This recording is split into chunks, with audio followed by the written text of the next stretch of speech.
Kumusta? Kumusta po mga bok? Meron nga po pa tayong pa-alter dito. Ito yung sensitive fabric po. Yan o.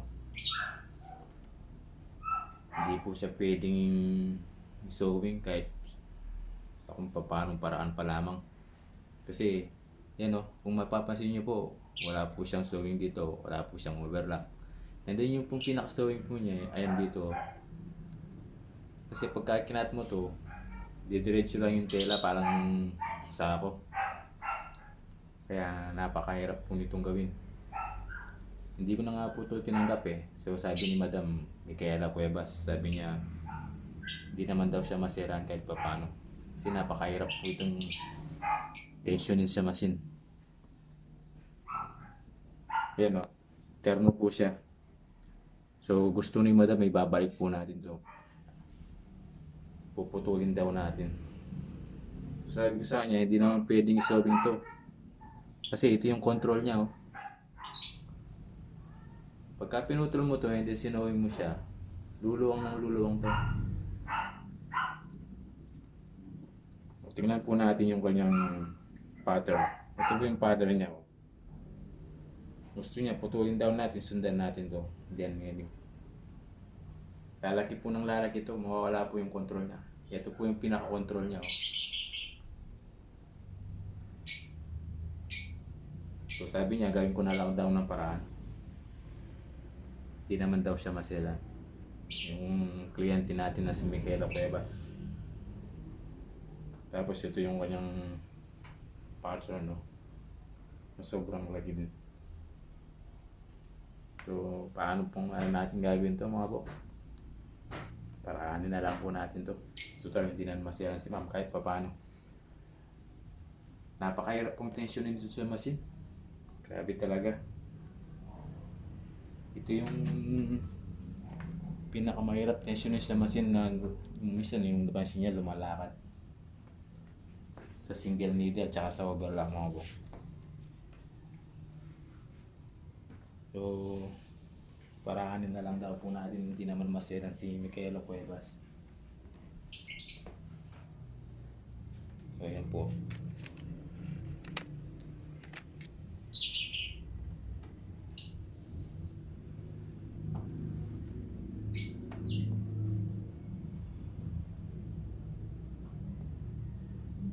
Hindi po natin makukuha yung tamang sukat nito, hindi po natin magagaya ito mga bok. Ayan o. Kasi pangit siya pagka ginaya mo, sobrang liit dito. Napakalaki ng body niya, then napakaliit niya dito. Parang hindi siya magandang tingnan para sa. Kahit mabawasan lang na siya ng konti mga bok, pwede na tayo dun. So, markingan muna natin to mga bok. Paano nga ba natin gagawin ito?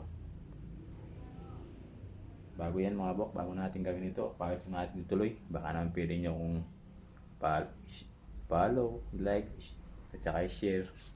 At pa-subscribe na rin po. God bless po sa ating lahat. So ito nga po siya. Sobrang liit niya. Nasa 4.5 lang po. Kukuha lang tayo ng konti dito. Magbabawas lang tayo ng konti dito.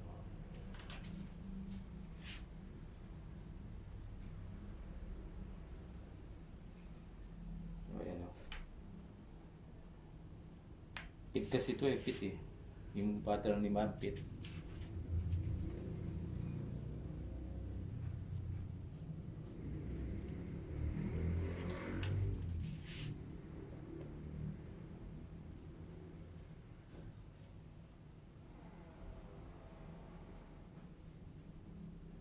O ganyan lang po tayo mag-marking mga bok. Susundan lang natin yung pataas niya.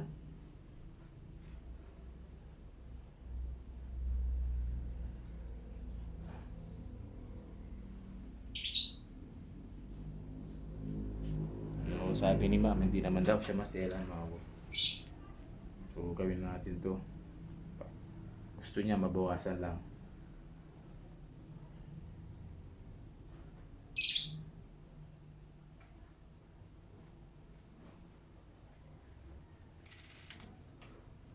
So, ito na po pala yung marking natin. Ayan o. Ayun yung pinaka-control niya sa tila mga bok ito. Kaya pagka siningil mo to and then kinat mo, walang sisi yun mga bok. So, tara mga bok, suking natin to.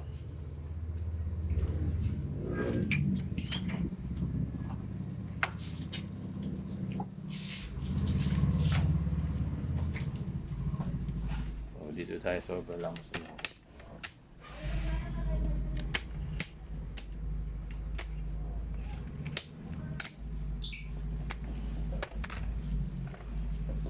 So ito yung dito sa pinakamasilan mga bok. Kailangan talaga yung tension nito maayos siya.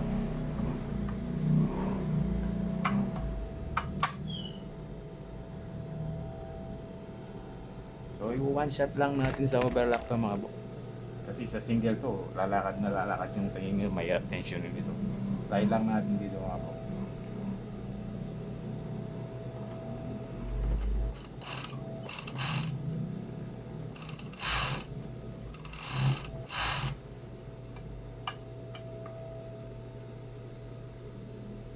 Ayan, nakatodo na yung main tension niya mga bok.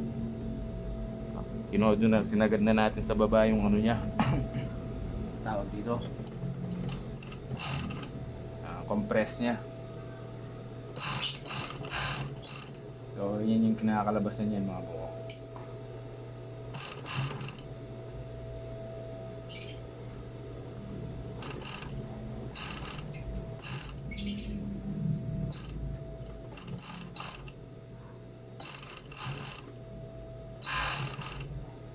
Dahan-dahanan lang natin yung ano dito. Itutulak lang natin.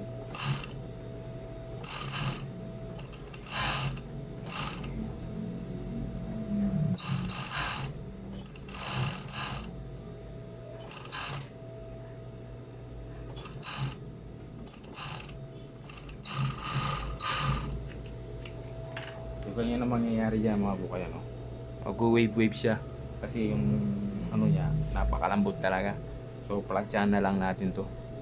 Kahit nakatodo na yung ano nito. Ayun o, todong-todo na siya mga buk. Kaso sobrang ganyan lang talaga to.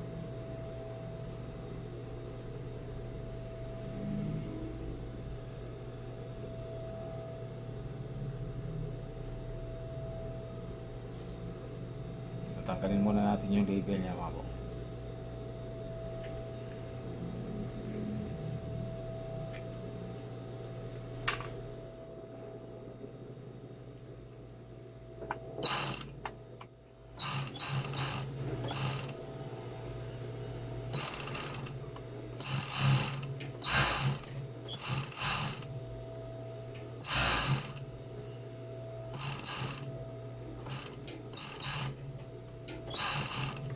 Kailangan talaga itulak mo tama po. Pag hindi mo tinulak to, talagang mag-wave yan.